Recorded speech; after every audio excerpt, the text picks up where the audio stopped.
আমি জানি তুমি সুন্দর, তবে আমি তোমার সৌন্দর্যের প্রেমে পড়িনি। মনে রেখো, এ শহরে আছে তোমার থেকেও হাজারো সুন্দরী রমণী। তোমাকে ভালোবেসেছি বিধায় আমি তাদের দিকে তাকানোর প্রয়োজন মনে করিনি। তোমার মুখে ছিল মধু, রূপে ছিল জাদু, চোখে ছিল নেশা। যে মানুষটার দিকে তাকিয়ে আমি মানসিক শান্তি খুঁজে পাই, তুমি ছিলে সেই মানুষ। তুমি আমার শেষ ভালোবাসা। আমি তোমাকে চিনতে ভুল করব না হাজার মানুষের ভিড়ে। আফসোস তুমি আমার ভালোবাসা বুঝতে ব্যর্থ, আর আমিও বুঝাতে পারিনি তোমায় এই বুক চিরে। আজ আমার একাকিত্বের সাথে বন্ধুত্ব, ঘুমের সাথে আরি, তোমার কথা ভেবে জেগে রাত পার করি।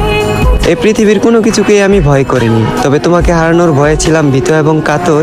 কারো যেন নজর না লাগে, এ কারণে তোমায় রেখেছিলাম এই মনের ভিতর। আজ তুমি আমার চোখের পানি দেখেও দেখো না, আমার জন্য তোমার মনে বিন্দু পরিমাণ মায়া হয় না। অতীতের তোমার ওই কমল নরম মন আজ হয়ে গেছে পাথর। তবে আমি বলে দিচ্ছি, তুমি মিলিয়ে নিও, তোমার ওই পাথরের মনেও একদিন জ্বলবে আগুন। আমি যতটা না কষ্ট পাচ্ছি, তার চেয়েও তুমি একদিন কষ্ট পাবে দ্বিগুণ। যেদিন মসজিদের মাইকে আমার নামে উচ্চারিত হবে ইন্না লিল্লাহি ওয়া ইন্না ইলাইহি রাজিউন।